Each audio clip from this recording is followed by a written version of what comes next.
And we are back. I Hi. forgot to mention to you guys, on the right of your screen, right about there, it says join the club. If you have any questions for Alan or for Isa or for any of the speakers, you can go to our Slack channel and join the club, and you can ask them there, and they'll be there to answer.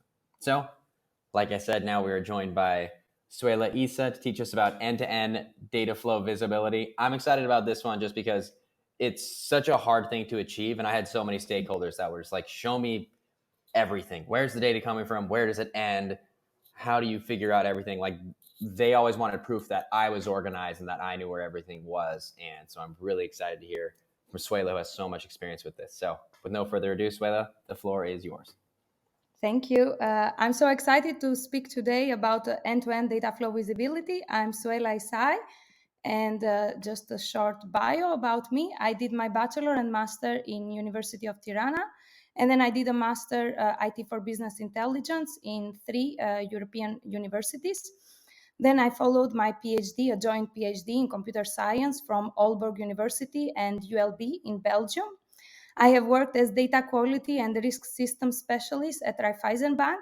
I've worked as a research assistant in Laboratoire de Recherche en Informatique. And for more than a year now, I'm working as data engineer at Issuu. And when I'm not working, I like painting, mostly acrylic. I love traveling. I love photography, especially when I'm the model. And I love techno music. So I will be talking about some data flow visibility at Issuu and some introduction to Issuu if you don't know what it is. It's a platform that can turn your static documents into embeddable flipbooks, email graphics, social stories, and more. This means that you can upload your PDF and give life to it.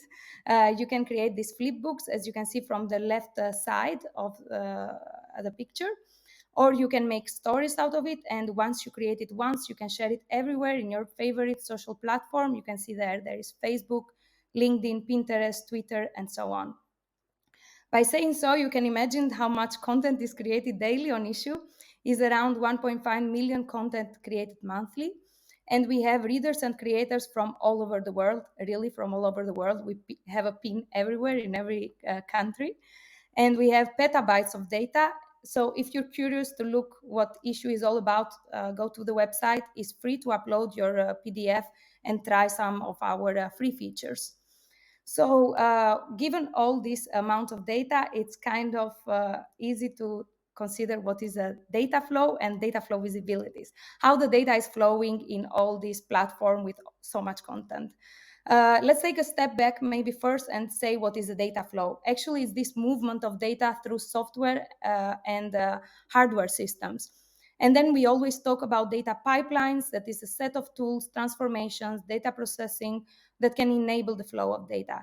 A good comparison could be like the flow of water from from the source to the destination, and the pipeline that we create to make it pass, and we try to have a good path for it so it can flow fluently and fast.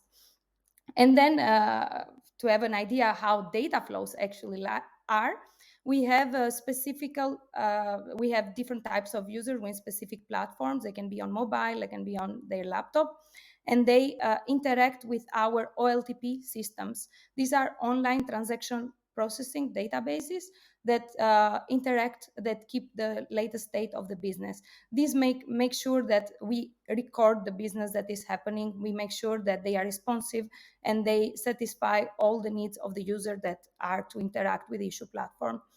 And the business is created in these tools and in these OLTP systems, which later need to be moved to another environment, that is the OLAP environment, online analytical processing.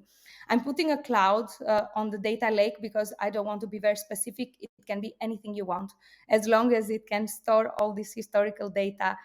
But it can also be structured. You can have databases, data warehouses there, and also we move to data marts when we have specific transformations. And while we have all this information about historical data, what we want to do out of that, the reason why we're gathering all of this, is to be able to derive insights. We have dashboards, or we can plug in data science algorithms, so we can derive some kind of predictors. We try to see the next step with our business. Dashboards they show you what the history has been so far. We're measuring some metrics, and data science can move it. Okay, what can it be in the future? And unfortunately, for some companies, it stops here. They analyze the business, they look at some dashboards, and there is not much action in the front.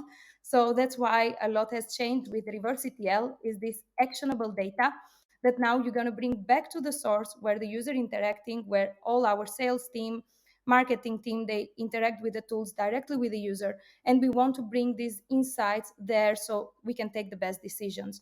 And this doesn't have to be directly from the OLAP environment. It can be even after you do some analysis, after your algorithms, where you have a score, when you have some predictor, you want to move the data to the front. So now the teams have this information and use it on the day-to-day business. That's how we act on data. And we're going to talk about data flows. It's actually a challenging question. Is there even a final destination for data? It's sad to say if there is. So I'm here to say it's not. It goes around and around, and the data can have different destinations as long as you act on it. Okay, here I decided to put some examples of the modern data stack. If you just Google, you will see different companies posting being proud of their data stack. This is an example. We see the ingestion with Fivetran, Stitch, Airbyte, some examples here, not the only ones in the field. We have the data warehousing environment with BigQuery, Amazon Redshift, and Snowflake. We have orchestration with Airflow Prefect, transformation with DBT, Dataform. We have some visualization tools that BI can be using. We have the reverse ETL with Census, High Touch. And then I like how data quality is a bit out of all of this. It's not inside DBT. The misconception of most of the people that data quality is all about loading DBT and doing these tests. It's actually outside and looks through the whole pipeline. And this is another modern data stack. So we have the data sources, the extract load process. This example is with Snowflake. We see the transformations, the BI tools, the reverse ETL, the destinations. And another example, and I hope by now some of you have already seen some tools you're using and you're like, yeah, we use that too. So it's actually not, it's the recipe is actually quite simple. As long as you have this, you have the collection of data, you have the warehousing, you have the analysis, and then you have the activation. So choose the tools you want to create this data stack, but try to make sure you have all these parts of the data flow. And this is how the data stack looks at Issuu. So we have our data sources. The biggest data source for us is our own data, is the data that our users create when they interact with the platform. They upload documents, they upload drafts, visual stories, they do conversions, PDFs, and so on. And then we have different tools that support our business. We have Zendesk, Salesforce, Eatable, Mixpanel, Google Ads, Recurly, Zoom, Pendo, Typeform, Flurry, and so on. Then we do the data ingestion. Most of it is done with Fivetran, the majority of the pipelines. We have a Cloud Pub Sub, and that we use it. So we have these live streaming events coming directly to our Google platform. We have Python scripts for those cases that we don't have a connector in Fivetran. And then we move all this data to the data storage warehousing environment, where we have the data lake that is mostly on Google BigQuery and in S buckets, S3 buckets. And then we do data transformations, mostly with DBT. We have some Python scripts, we do orchestration with Jenkins, and we have some old scheduled queries that we would like to deprecate. And then we move to data warehouse and data marts, where our business would read from BI tools like Sisense or Sigma. And also this is where reverse ETL will read, that we handling that all with Census.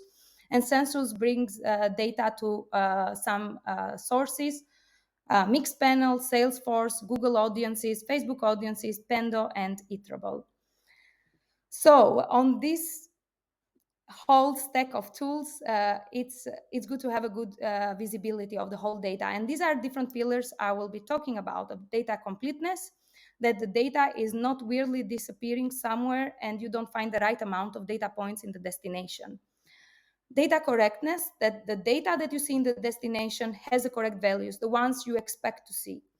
And then we're talking about data freshness, that the data is arriving at time in the destination especially, and also in the checkpoints.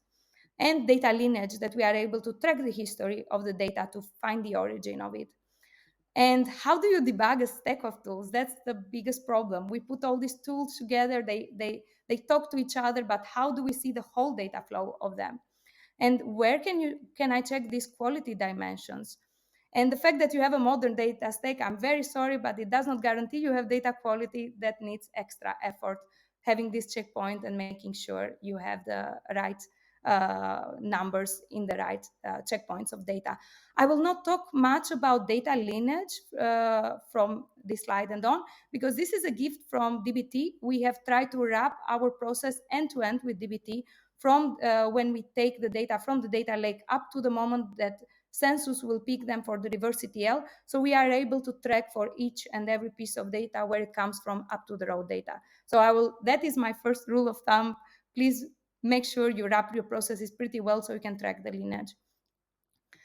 So I will talk about a use case that we encountered in Issuu about Iterable. Iterable is this marketing platform that has users with emails, campaigns. We can measure success with email open, email clicks, and so on.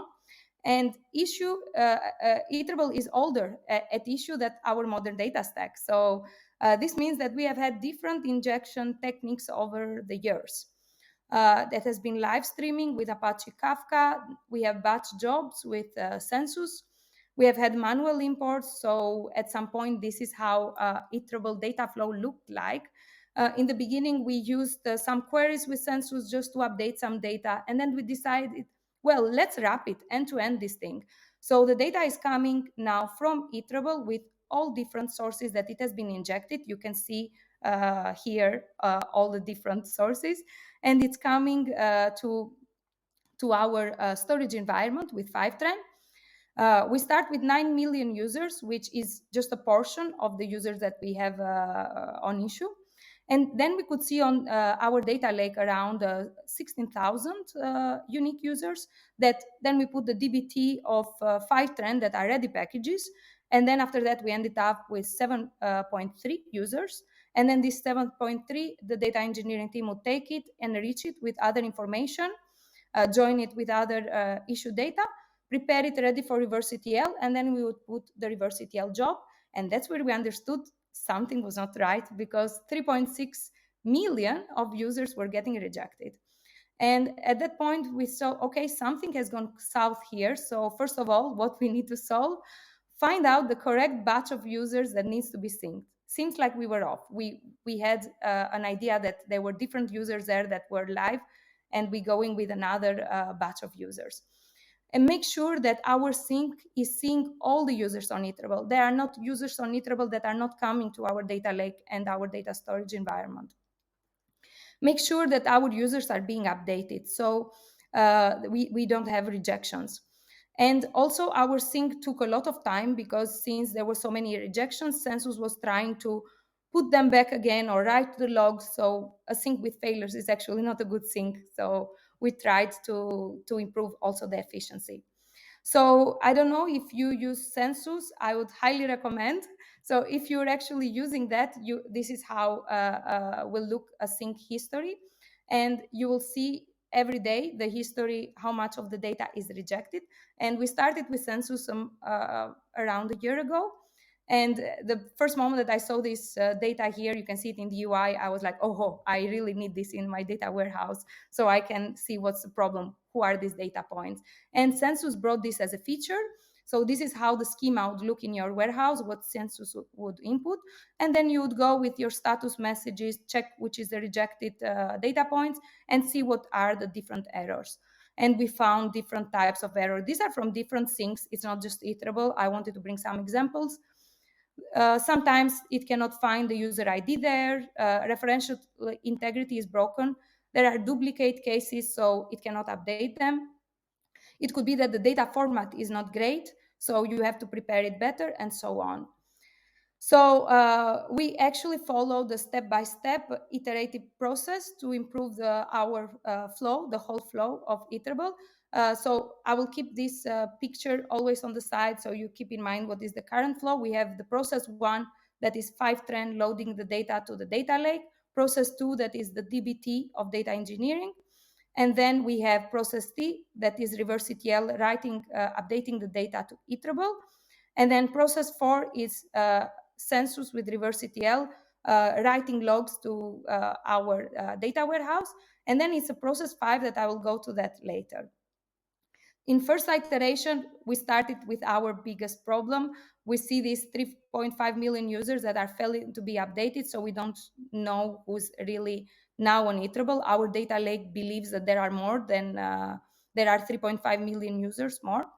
And what really bothered us is that we could go on iterable and find examples of users that we did not find it in the data lake. And we thought this is a severe type of quality. So the action was really a full resync of the process 1. Something should have gone south during the history. This has been putting data for a long time. We dropped the current schema, resynced everything from beginning, and we finally ensured that we had the data completeness. Now the whole data is going there on iterable, and we can see it. Now we can address problems with correctness. Some of the correctness was that it cannot find the issue user ID. And we understood that there were some data, this user ID is what we use for our syncs.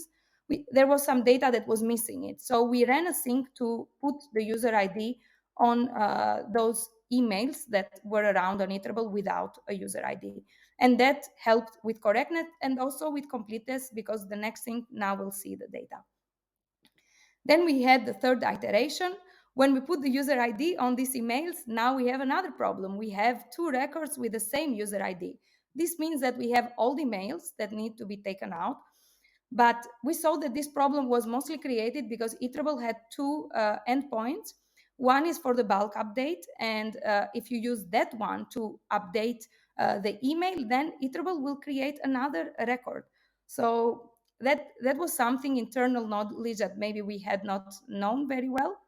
So the first thing to do is to find the right email in our data lake, and for every record that we find on iterable, we delete the one that has the old email.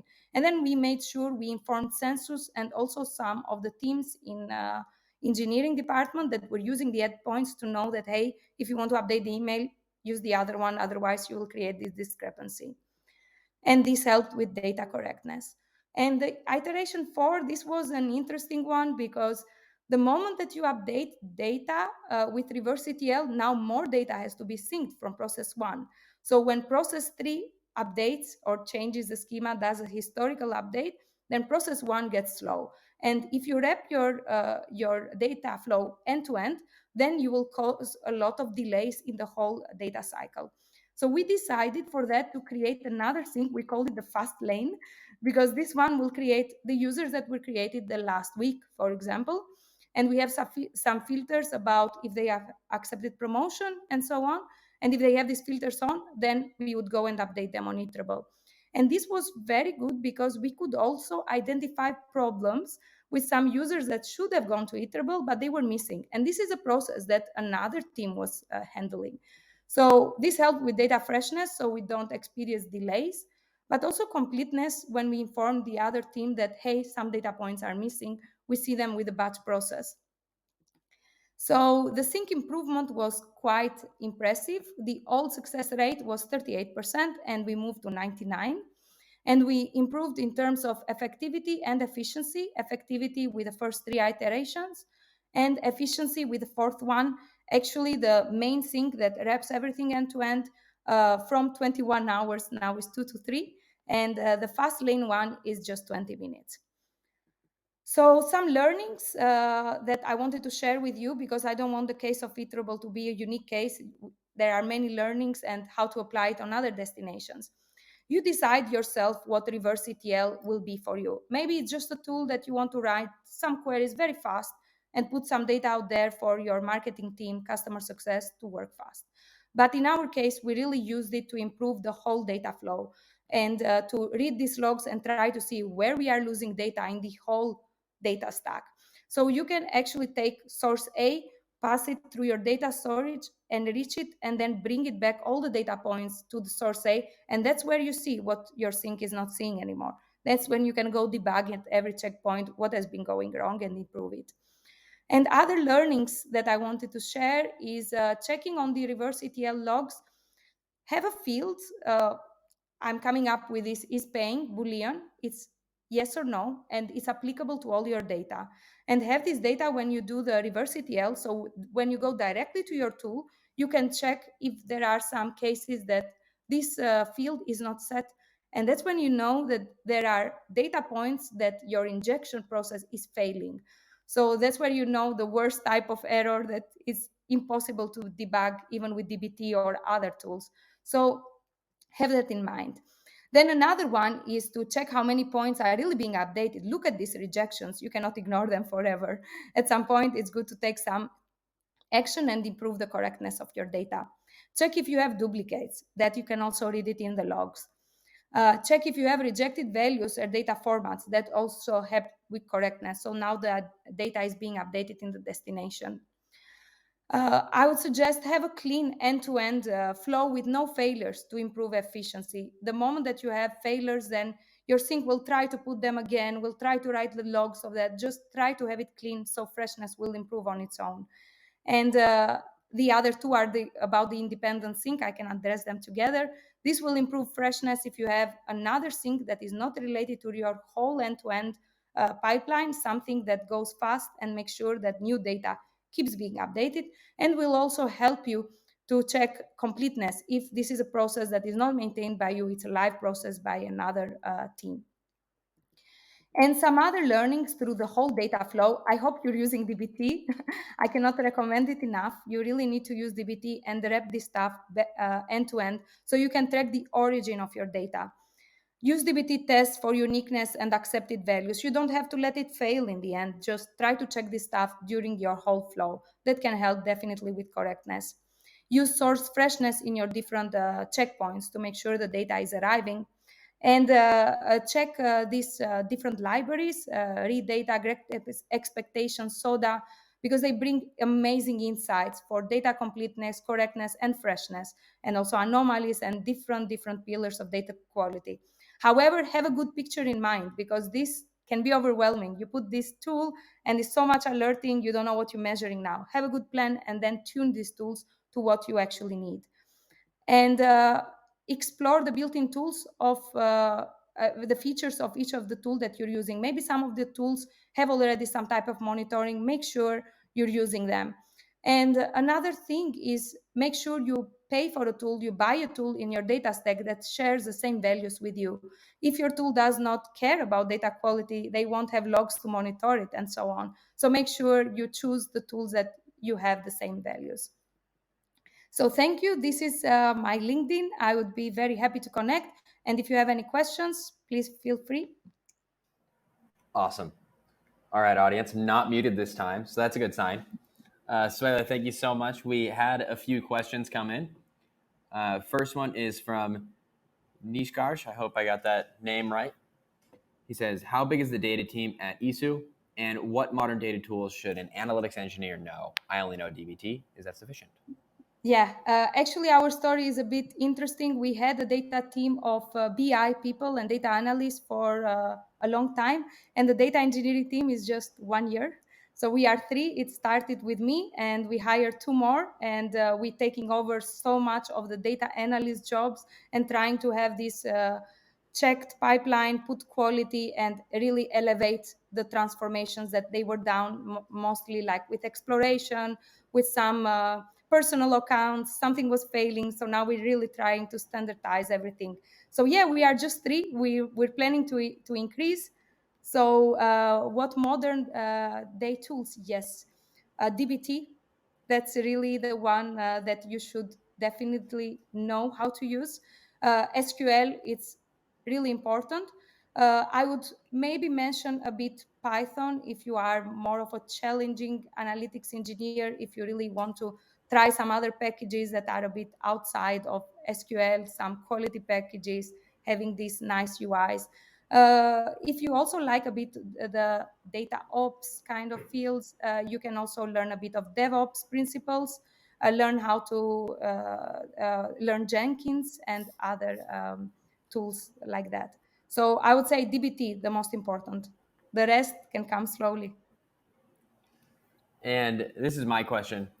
You showed us your iterable process where you're doing the EL with Fivetran and then T with DBT, and then all the steps through reverse ETL. I'm curious which process step takes the longest and is the most error prone there. Which one gives you the biggest headache? Well, I would say the one that gives me less visibility and is the data ingestion. I can never know what data is inside Iterable. They have an endpoint, an API to pick data. If they're not giving me all the data or Fivetran has missed some load, it's almost impossible to debug. That's why I would use reverse ETL to put a field on the data that I find from the data lake. So then I can go directly to the tool and say, whoa, 1,000 users did not get this field updated. They are not coming to our data lake. So I think that was the one that shocked us the most. We never thought that we don't have this data in the data lake. So I think that is the one that gave us the most headaches. The rest, even if they were technically a bit more challenging, they were very fun to follow because they start with DBT, they continue with census, with logs. The transparency is amazing, so we could follow everything else. Okay, awesome. And then one more question from Josh Gallant. How are you able to convince leadership about the importance of data freshness? I think our leadership is really full on for that. They really want to show these numbers live. They want to be in for this. So I think we always have had this support from leadership. And also the data trust that comes a lot as a discussion with this. And this is the thing that as data engineering team and analytics engineering, we kind of do both now. That's what we are bringing to the table. Now we're bringing a lot of visibility and this transparency about data that management really loves, and it's what they were maybe missing. Awesome. And if you guys have more questions for Isa, you can click the top where it says join the club, and you can ask your questions in the Operational Analytics Club Slack. So Isa, thank you so much for joining us, and we look forward to hearing from you soon in the Operational Analytics Club. And next, we are going to hear from Josh Levin, who is going to teach us about measuring expertise, letting usage speak for itself. So we'll be hearing from him momentarily.